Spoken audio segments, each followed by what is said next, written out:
क्षेत्रात काम करता, इतर क्षेत्रांमध्ये पण तुमचा बऱ्यापैकी वावर आहे. सरकारी सगळं काम तुम्ही बघता, नोटिंग घेतात, बाकीच्या सगळ्या गोष्टी आहेत. तुम्हाला वाटत नाही की इंग्रजी जर येत नसेल एखाद्याला तर तो अपंग होऊन जाईल ना या आत्ताच्या काळामध्ये? का तसं होणार नाही काय?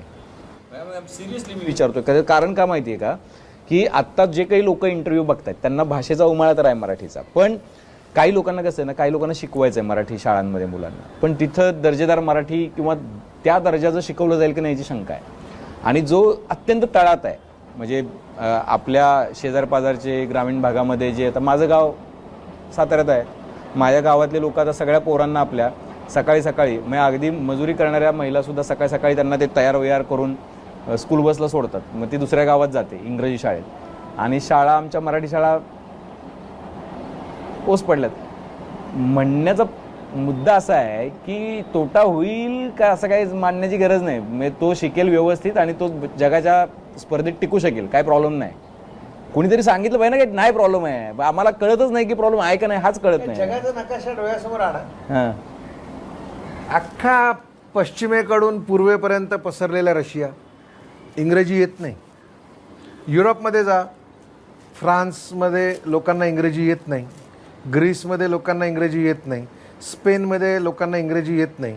तंत्रज्ञानातले सगळ्यात उत्तम चमत्कार ज्यांनी करून दाखवले ते जर्मन लोक इंग्रजी शिकवत नाहीत, ते मुख्यतः जर्मनीमध्ये शिकतात.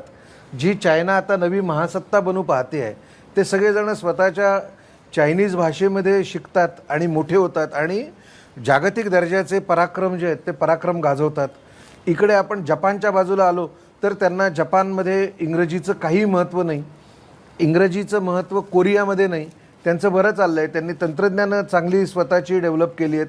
सिंगापूरमध्ये याच्यापेक्षा काही वेगळं चित्र नाही. आपण अजून ते जी गाढवाची गोष्ट नेहमी सांगतात ना, की झाडाला नेऊन तुम्ही एखादं गाढव 2 दिवस बांधलं तर तिसऱ्या दिवशी त्याच्या गळ्यामध्ये दोरी बांधायची गरजच पडत नाही.